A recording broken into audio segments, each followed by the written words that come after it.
13 years ago, when my youngest son Raphael was 3.5 years old, my wife and I arrived to a Belgium hospital to hear the diagnostic of his condition. After months of observations and tests, the result came in. And even though I remember everything that was said, looking back I realized that at that time I had no ability to grasp their meaning. Your son has severe autism. It will never go away.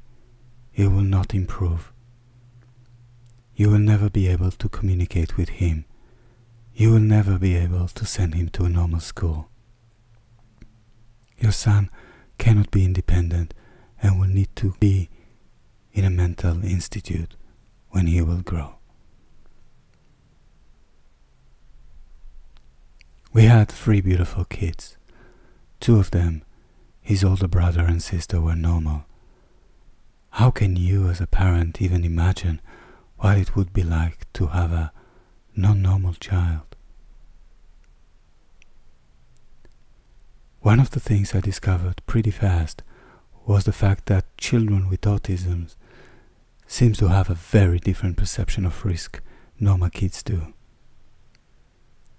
Raphael, older brother and sister, seem to learn really fast what is dangerous and what is not, while their brother never had that capability. This meant he required constant attention to prevent him from being harmed. As a result of that, I've written in 2005 the following definition of security. Security is a perception. The bigger the gap between this perception and reality, the bigger the risk that you are in. That gap was bidirectional. Raphael seemed to have overconfidence when it came to things such as trying to go beyond our balcony and crossing roads, while reacting in total panic when given new foods or when we took him to a shopping center. All of us have this tendency. Take for example somebody you might heard of who is suffering from both overconfidence and paranoia. His name is Donald Trump. Which brings me to the subject of our talk, cybersecurity risk. When it comes to the cyber world, most of the people are cyber autistic or suffering from cyber autism. They have no ability to grasp what is real, what is dangerous, and what is not in this space. And this lack of awareness is present everywhere.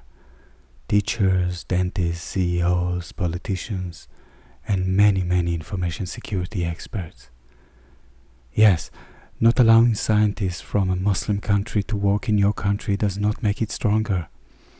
The same way telling your CEO that cloud is bad without any real risk analysis puts your organization at risk.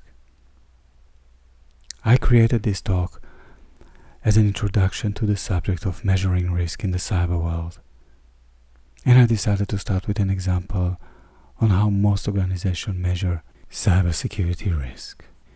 And yes, it is based on real events. Thank you for listening. With love, Eden.